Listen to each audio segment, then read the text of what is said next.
Let me tell you, stopping overthinking is not easy. It takes lots of time, effort, and still you may not ever get over it completely. What you actually do is you learn to live with it, you make it tolerable, and you use it for your advantage. And believe me, I've been there as well. That's why I can tell you about this.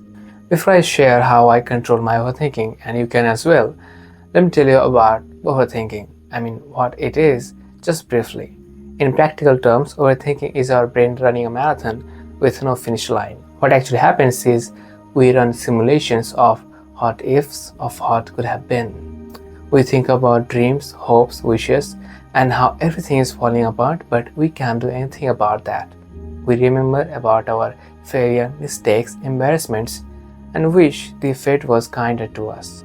The deeper the night gets, the more burdened we feel. We feel caged, we feel suffocated, and wish to be saved. And that's why I'm here, to save you, your savior. Just kidding. So the first thing I want you to do is embrace your imperfections and forgive yourself for the mistakes happened. You will not cure overthinking by hating yourself. You have to embrace your past, you have to embrace your mistakes, failures, regrets, and all of those because they are all yours. That's what makes who you are. And most importantly, you can't change your past anymore. It is what it is. It remains unchanged. So it's better to make it a friend, a teacher, than making a demon that haunts you. Now comes the first step. I want you to write a lot. Not epics, not stories, not lyrics. I want you to write what bothers you. Your thoughts, your insecurities, your regrets, basically everything that makes your mind run. You know what? Our thoughts are like threads. When messed up, they feel as if they are infinite, as if there are so many.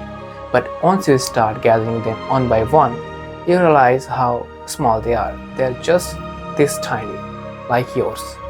So when you write all of them down on a paper with a pen and hold them next to you, you realize how little was hurting you so much.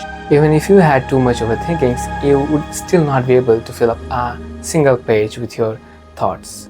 And the amazing thing that happens is you transfer all of your overthinkings to a paper, freeing up your mind. And now you know what to think, why to think, and how to think. You know how and why they happened and how they could have been prevented. Now you can make plans, now you can work upon them and make yourself better. Believe me, this technique is so effective that it just works every time. And the second thing I want you to do is read. Read as much as you can, basically anything. Stories, epics, lyrics, religious texts, mangas, basically anything.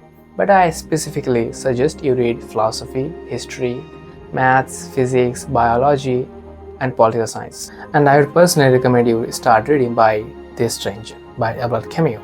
Don't worry, Camus has not sponsored this video. This is just my personal opinion. This book is a banger. Believe me, it saved my life and it can save yours as well. I know it sounds like I'm trying to put you in school again, but let me clarify why I'm asking you to read. So when you're stuck in your mind with yourself, you're basically repeating the same sets of memories. But once you start reading, you're injected with new ideas, new thoughts, and your brain has more things to play with. And more than that, you become wiser and more resilient. For example, in recent times, if you experience any rejection, heartbreaks, then you know it hurts, not physically but mentally it's devastating. And if you think carefully about it, about what is love, then it's kind of weird. It's just chemical reaction in our body. It's just we trying to reproduce. But obviously we can come up to someone and say, hey, I would like to reproduce with you because that's weird, hilarious, and believe me, that will get you nothing but a hard slap. So we have made up this concept, this construction of love, which literally is just chemical reaction. So when you are wiser, you just don't see things, you see through it. You understand how and why it is like this, and it does not hurt as much as it did because you know the reasons why they are this way.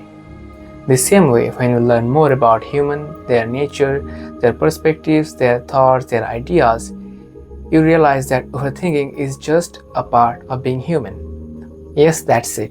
These two habits made me control my overthinking. Reading provided me with different perspectives of seeing something, and writing made my mind clean and clear. Overthinking does not have to be a curse.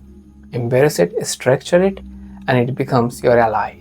But surely, even after all these, some wounds just cannot be cured, some mistakes cannot be undone, and some regrets are forever. And that's absolutely fine. They are lessons from the past to learn from, not to cry over. So let me know what you think about this. And yes, if I have made any mistakes or you have any suggestions, please do let me know in the comments. I'm still learning and growing. Thank you for watching. A like and subscribe is so much appreciated.